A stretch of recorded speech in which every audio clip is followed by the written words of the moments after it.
Assalamualaikum warahmatullahi wabarakatuh. Perkenalkan, nama saya Muhammad Hidayat Menurut, dengan NIM 2407011177. Saya di sini akan membahas kasus dalam konteks perbandingan sistem hukum untuk memenuhi tugas mata kuliah perbandingan sistem hukum. Jadi di sini saya akan mengangkat kasus tentang korupsi yang ada di Indonesia. Korupsi menjadi tantangan bagi seluruh negara, terutama yang negara berkembang. Dalam penegakan dan penanganannya, karena sifatnya yang sistemik dan berkembang, korupsi menjadi sulit untuk diberantas dan menjadi bahaya yang cukup kompleks bagi suatu negara berkembang. Apalagi dalam prosesnya, korupsi cenderung dilakukan oleh penyelenggara negara itu sendiri, yang bahkan aparat penegak hukumnya.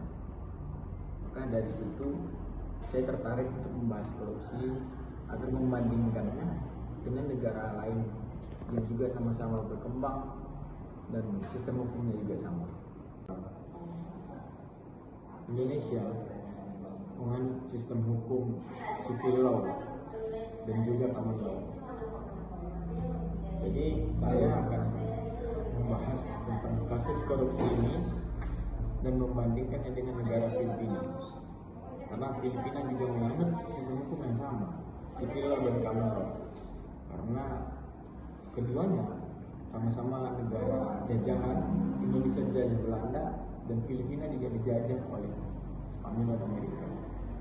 Jadi menganut dari kedua negara tersebut, akhirnya Filipina memakai sistem hukum civil law.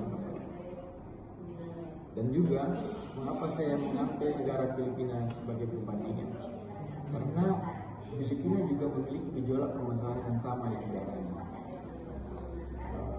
yang kompleks dan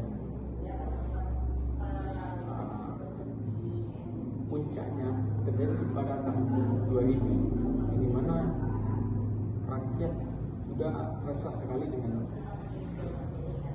korupsi ini, sehingga rakyat membuat mosi yang menyatakan bahwa tidak percaya kepada pemerintah tentang penyelenggara, penegakan dan pemberantasan korupsi. Hal ini juga serupa terjadi di Indonesia, yang mulai dari awal kemerdekaan hingga saat ini kasus korupsi masih terus terjadi. Kemudian kita masuk kepada lembaga penegakan dan pemberantasan korupsi. Di Indonesia kita memiliki lembaga independen yang memiliki kewenangan sendiri untuk memberantas, menyelidiki, menuntut kasus korupsi, yaitu KPK. Hal ini juga serupa di negara Filipina, yang mana mereka juga punya lembaga independen namanya The Office of Ombudsman. Mereka independen juga, mereka punya wewenang untuk menyelidiki juga, dan mereka punya hak juga untuk menuntut kasus korupsi secara. Dan lebih lanjut lagi, dari kedua negara ini sangat menarik untuk dibahas, karena melihat dari indeks persepsi korupsi atau IPK pada tahun 2023, kedua negara ini tidak jauh berbeda.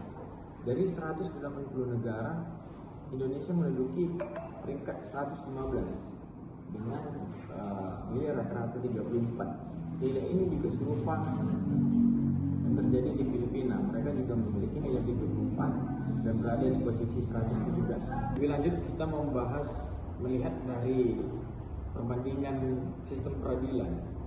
Sistem pengadilan di Indonesia, khususnya tentang tindak pidana korupsi ini, mempunyai pengadilan sendiri, yaitu pengadilan tipikor tindak pidana korupsi, di mana dia menjadi pengadilan khusus di Indonesia.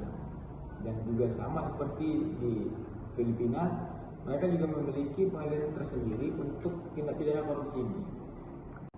Dan berbeda di Filipina gejolak tentang kondisi politik di sana terus bermunculan. Bahkan masyarakat tak segan-segan untuk memakzulkan,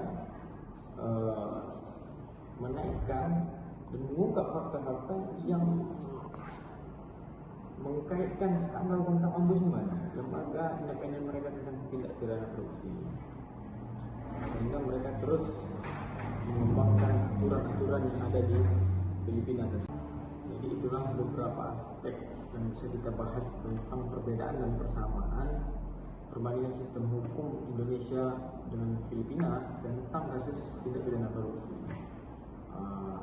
Kemudian terakhir, saran dari saya untuk negara berkembang yang sedang mengalami tantangan tindak pidana korupsi terutama di Indonesia, yaitu buat sejelas-jelasnya pembagian wewenang dan tugas antara lembaga yang secara khusus menangani menyelidiki korupsi ini, yaitu KPK, dengan aparat penegaknya agar hal-hal yang tidak diinginkan seperti berlomba-lomba dalam hal negatif dan tumpang tindih dalam menangani kasus ini itu terjadi layaknya sekarang ini. Dan nantinya ketika itu terjadi, itulah yang menjadi tantangan ketika negara ingin menyelesaikan kasus korupsi di negara mereka. Mungkin sekian dari saya, dan kurang maaf. Assalamualaikum warahmatullahi wabarakatuh.